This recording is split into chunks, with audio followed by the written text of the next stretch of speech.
वंचित बहुजन आघाडीचे नेते प्रकाश आंबेडकर सर आपल्यासोबत आहेत. सर काय सांगणार, महाविकास आघाडीचं जागा वाटप कधी अंतिम टप्प्यात येणार, कधी? ते तुम्ही असं जे तिघंजणं बसतात त्यांना तुम्ही विचारलं पाहिजे, काँग्रेसला विचारलं पाहिजे, शिवसेनेला विचारलं पाहिजे आणि तुम्ही NCPला विचारलं, त्याचं उत्तर तेच देऊ शकतात. आम्ही त्यांची बैठक चाललेली असते तेव्हा बाहेर बसलेलो असतो.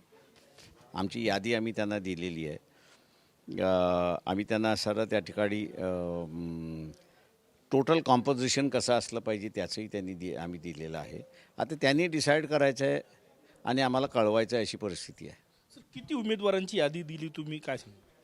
ते आम्ही असं एक 27 उमेदवारांची यादी उमेदवारांची नाही, आम्ही असं ज्या 27 मतदारसंघामध्ये जर युती झाली नसती तर आम्ही कॉन्सन्ट्रेट करणार होतो, अशा 27 मतदारसंघाची यादी आम्ही सबमिट केलेली आहे. मी याचा अर्थ असाही काढायचा की 27 जागा तुम्ही मागितल्या. तुम्ही काही काढा, त्याच्यामध्ये युअर सुपिरियर इमॅजिनेशन जे आहे ते आता सगळ्यांनी चालवावं. सर तुम्ही एक प्रेस कॉन्फरन्समध्ये एक बाब म्हटली की ज्यांचे पक्ष फुटलेले आहे त्यांनी आपली ताकद पाहून जागा मागाव्या, रिअलिस्टिक परिस्थितीनुसार तुम्ही हे म्हटलं. याचं कारण असं आहे की गेले 30 वर्षाचं राजकारण मी जे बघतो आहे ते समझोत्याचं राजकारण झालेलं आहे आणि समझोता ॲज गुड ॲज फिक्स्ड होता. काँग्रेसने कुठे लढायचं ते फिक्स होतं, NCPने कुठे लढायचं ते फिक्स होतं, BJPने कुठे लढायचं ते फिक्स होतं, शिवसेने कुठे लढायचं ते फिक्स होतं. त्याच्यामुळे ज्या मतदारसंघात हे लढले त्या मतदारसंघात ते स्ट्रॉंग आहेत, ज्या मतदारसंघात ते लढले नाहीत त्या मतदारसंघात त्यांची परिस्थिती अत्यंत खाल्याची वीक आहे. त्याच्यामुळे या डिस्ट्रीब्युशन होणार असेल तर मी ज्या मतदारसंघात लढलो होतो मी त्या मतदारसंघातलं घेणार आणि उरलेल्या मतदारसंघातलं तुम्ही असं करणार. असं जे आहे, आम्ही जी काही मोदींच्या विरोधातली जी काही कोंबडी शिजवलेली आहे ती कोणीतरी एकाने खावं किंवा दोघांनी खावं असं नाही. आमचं म्हणणं असं आहे की सगळ्यांनी मिळून त्याला सारं शेअर केली पाहिजे आणि समसमान शेअर केली पाहिजे. तर मी समसमान नाही म्हणत आहे, त्याच्यातल्या नेसेसिटीज आहेत ह्याची मला कल्पना आहे. आज NCPची नेसेसिटी आणि शिवसेनेची नेसेसिटी हे आहे की they are only registered parties, they are not recognised parties. तेव्हा त्यांना ह्या इलेक्शनमध्ये रेकग्नाइज व्हायचं आहे आणि रेकग्नाइज व्हायचं असेल तर सर्टन नंबर ऑफ MPs किंवा सर्टन नंबर ऑफ वोट्स हे तुम्हाला मिळालं पाहिजे. आता ही त्यांची नेसेसिटी आहे, ती नेसेसिटी आमचीसुद्धा आहे त्याच्यामध्ये. तेव्हा या नेसेसिटीला लक्षात घेऊन वाटाघाटी झाल्या तर मी असं म्हणेन चांगलं आहे आणि आम्ही त्याला प्रयत्न करण्यात राहणार right up to the end. एक भाग. दुसरा भाग, जरांगे पाटील यांच्या निमित्ताने जे आंदोलन उभं राहिलं आहे त्या आंदोलनाच्या निमित्ताने असारा OBC हा जागृत झालेला आहे. काँग्रेस असेल, NCP असेल किंवा शिवसेना असेल, यांनी आत्तापर्यंत श्रीमंत मराठा म्हणजे निजामी मराठा याचीच पाठराखण केलेली आहे आणि असंच जर तिथे जात राहिलं तर हा जागृत झालेला OBC हा बिकम्स फॉर्डर टू BJP. तेव्हा हा जागृत झालेला BJP बरोबर जाणार नाही, जात नाही आहे असं तो दाखवतो आहे. आणि ते जर वास्तवामध्ये उतरवायचं असेल तर जी आघाडी उभी राहते BJPच्या विरोधात ती घराणेशाहीच्या विरोधात आहे. ती घराणेशाहीला पोसत नाही आहे, काही कुटुंबाला पोसत नाही आहे, कुठल्या एका जात व्यवस्थेला ती पोसत नाही आहे, तर ती सर्वांना घेऊन चाललेली आहे. आणि म्हणून आम्ही म्हटलं त्या कॉमन लिस्टमध्ये मिनिमम 15 हे OBCचे उमेदवार तिथे असले पाहिजेत. 15 असले पाहिजेत. कारण का आत्तापर्यंत एकच माळी समाजाचा आपण धरला तर उरलेल्या कुठल्याही समाजाचा खासदार झालेला नाही. तो हा फॅक्टरसुद्धा असणारं लक्षात घेणं त्याच्यातलं महत्त्वाचं आहे. तिसरं, BJP जे आहे ते एक्सक्लुसिव्ह पॉलिटिक्स करते, म्हणजे काही जणांना वगळून ती असणारं राजकारण करते आणि विशेष करून मायनॉरिटीला वगळून त्यांचं असणारं राजकारण चाललं आहे. आणि म्हणून आम्ही म्हटलं की जी कॉमन लिस्ट येईल त्या कॉमन लिस्टमध्ये 3 मिनिमम कॅन्डिडेट हे मायनॉरिटीजमध्ये असले पाहिजेत, हे आम्ही त्या ठिकाणी इन्सिस्ट केलेलं आहे. या मायनॉरिटीजसाठी किंवा 15 OBCच्या जागांसाठी कुणाचा विरोध आहे? मग आता प्रत्येक पार्टीने ठरवायचं आहे. मला तर प्रत्येक पार्टी ठरवतील आणि प्रत्येक पार्टी येतील त्याच्यामध्ये. महाराष्ट्रात 48 जागांपैकी वंचितची ताकद किती मतदारसंघांमध्ये आहे? आम्ही असं मी अगोदरपासून म्हणतो की आम्हाला 2 मतदारसंघामध्ये ताकद उभी करता आली नाही त्या सगळ्या ह्याच्यामध्ये.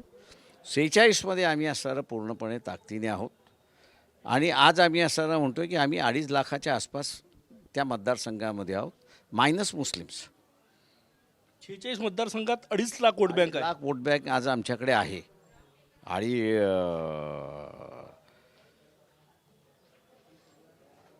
त्याचा आम्ही असा म्हणतो की आम्ही गेले उभं केलेलं आहात. BJPला टार्गेट हे आमच्याशिवाय दुसरं कोणी करत नाही आहेत. अपीसमेंटची असणारी चर्चा त्या ठिकाणी असणारं सगळी चाललेली आहे आणि अपीसमेंटमुळे असणारा आमच्यामुळे गोंधळ होण्यापेक्षा तुमच्या चॅनलवाल्याचे जे स्पीकर्स आहेत आणि इंटेलेक्च्युअल जे बोलवतात त्यांना म्हणतो मी असणारं जरा वास्तव्य बघा. वास्तव्य एवढं बघा की त्याच्यामध्ये आम्ही गोंधळ घालतोय तमुक गोंधळ घालते. त्याच्यापेक्षा त्यांना म्हणा तुमच्या ह्या चर्चेने लोक आता ऊब आलेली आहेत. त्यांना लक्षात आलेलं आहे की तुम्ही कुठच्या बाजूचे आहात. तेव्हा स्वतःची क्रेडिबिलिटी वाचवण्यासाठी या सगळ्या चॅनलचे जे विचारवंत आहेत त्यांना माझं असणारं आव्हान आहे की एकदा महाराष्ट्राचा दौरा करा आणि मग ॲनालिसिस करायला बसा. दौरा करताय महाराष्ट्राचा, सभा करतायत. तुम्ही म्हणताय की 10 तारखेपर्यंत 42 लोकसभा मतदारसंघात सभा. तुमच्याकडे उमेदवार आहेत का एवढ्या जागा लढण्यासाठी? पक्षाकडे ताकद आहे का? ज्या दिवशी जाहीर करेन त्या दिवशी तुमच्या लक्षात येईल. आज माझ्याकडे असणारे सगळेच उमेदवार आहेत. सगळ्या 48 लोकसभा 48 उमेदवार आहेत. आज 2019चा निकाल महाराष्ट्रानं बघितला. तुम्ही महाविकास आघाडीला सर्वाधिक, तेव्हा महाविकास आघाडी नव्हती परंतु काँग्रेस आणि राष्ट्रवादीला सर्वाधिक डॅमेज केलं. असं आहे काँग्रेसनी आणि BJPनी त्यावेळेस आम्हाला डॅमेज केलं का त्यावेळेस सगळी मुस्लिम मतं त्यांच्याकडे घेतली. आमच्याकडे असणारा दलित आणि मागासवर्गीय OBC हा मोठ्या प्रमाणात आलेला आहे आणि तो आजही आमच्याकडे आहे. त्याच्यामुळे हे जेव्हा वेगळे लढतील तेव्हा यांच्याकडे फक्त मुसलमान राहील, दुसरं कोण राहणार नाही आहे. तुम्ही शरद पवारांची त्याच्यामुळे असणारं आम्ही जे सांगतो आहे की बाबा नेसेसिटी लक्षात घेऊन आपण सगळे तुम्ही असणारं चर्चा करा आणि नेसेसिटी लक्षात घेऊन असणारं हे करा. आम्ही शेवटपर्यंत तो प्रयत्न करत राहणार आहोत. समजा ते वेगळे लढले, तुम्ही वेगळे लढले, फक्त मुस्लिम मतदार असेल काँग्रेस आणि राष्ट्रवादीकडे, शरद पवार गटाकडे, एवढंच राहील. शिवसेनेकडे त्यांचा मतदार जो आहे तो त्यांच्याकडे राहील. पण शिवसेनेचा मतदार मला काँग्रेसवाले जे सांगतात आहेत आणि बोलतात आहेत ते म्हणजे की वी आर नॉट शुअर, म्हणजे ते आम्ही असणारं सेनेचा मतदार काँग्रेसच्या उमेदवाराला ट्रान्सफर होईल याच्याबद्दल ती असणारं शासंक आहेत.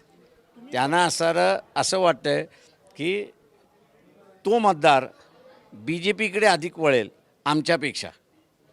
हा काँग्रेसवाल्यांची ग्राउंड लेवलला जेन्युअन भीती आहे आणि म्हणून ते आम्हाला आग्रह करतायत बघा सर तुम्ही तिथं राहा आणि म्हणून मी त्यांना असं सांगितलं बा मी शेवटपर्यंत प्रयत्न करेन.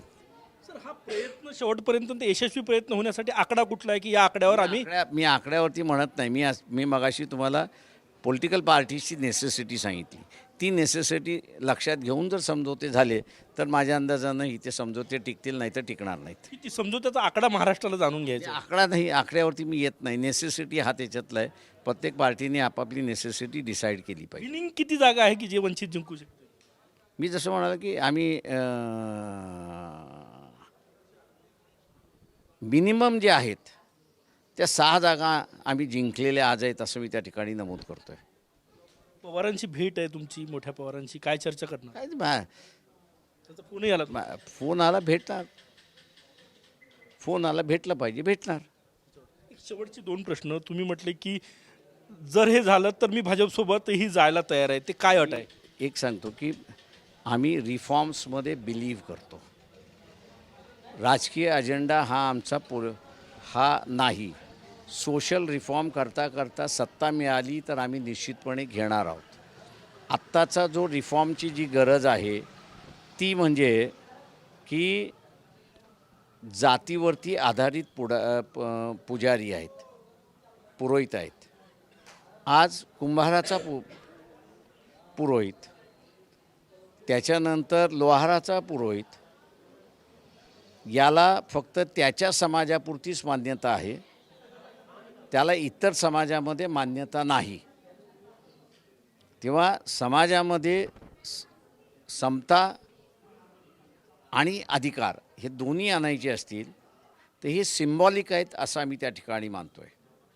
आता जातीवरती जे आधारित पुरोहितशाही चाललेली आहे ती पूर्णपणे कायद्याने ban. Hindu school of theology हे उभं केलं जाईल. त्या हिंदू स्कूल ऑफ थिओलॉजीमधनं जो पुरोहित बाहेर पडेल, पुजारी बाहेर पडेल, त्यालाच या देशामध्ये ज्याला धार्मिक अधिकार करून घ्यायचे आहेत ते त्याच्यामार्फतच केल्या जातील. हा कायदा आणि सुधारणा RSS करायला तयार असेल तर आम्ही त्यांच्याबरोबर जाण्याचा विचारही करू शकतो. शेवटचा प्रश्न माझा, तुम्ही एक म्हटलं मोठ्या खेदानी की उपऱ्यासारखी वागणूक महाविकास आघाडीच्या चर्चेत आम्हाला मिळते, असं का म्हणावं लागतं? महाराष्ट्रातल्या वंचितांचे नेते आहात तुम्ही. ज्या काही बैठका झाल्या त्या सगळ्या बैठकांमध्ये हे 3 पक्ष बसतात. त्यांच्या झाल्यानंतर मग ते असणारं वंचितच्या ह्यांना बोलवतात. म्हणून मी असणारं म्हटलं की आम्ही वंचित आहोत, आम्ही उपरे आहोत. तेव्हा त्या बैठकीमध्ये सुद्धा आम्ही उपरेच आहोत. तेव्हा बैठकीमधला असणारं चर्चेमध्ये आम्ही मग बोलवल्यानंतर सहभाग घेतो. पण आमची भूमिका हीच राहणार की शेवटपर्यंत हे घडलं पाहिजे, हीच आमचा प्रयत्न राहणार. शेवटचा प्रश्न, तुटलेल्या पक्षांनी त्यांची ताकद ओळखून जागा मागाव्या, थेट निशाणा पवार गटांकडे आणि उद्धवजींकडे. माझं निशाणा कोणाकडे नाही आहे. मी पॉलिटिकल वस्तुस्थिती मांडतो आहे. काँग्रेसची सुद्धा तीच अवस्था आहे त्या ह्याच्यामध्ये. नुसतं हे नाही आहेत. तुम्ही ज्या ज्या ठिकाणी लढलेला नाही त्या त्या ठिकाणी तुमच्याकडे कार्डर राहिलेला नाही, तुम्हाला मतदार राहिलेला नाही. म्हणून मी मगाशी म्हणालो की शिजवलेली कोंबडी मिळून खाऊया, एकाने कोणी पळवण्याच्या भानगडीत पडू नये. थँक्यू. शिजवलेली कोंबडी मिळून खाऊया. महाविकास आघाडीत 4 पक्षांनी, सगळ्या पक्षांनी मिळून समान वाटा घेऊया असं म्हणतायत वंचितचे नेते प्रकाश आंबेडकर. कॅमेरामॅन सचिन सॅमसह गजानन माटे, TV9 मराठी, नागपूर.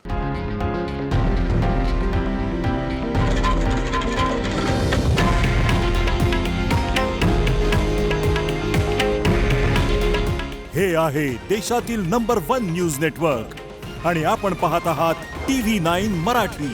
काळजी तुमची, हित महाराष्ट्राचं.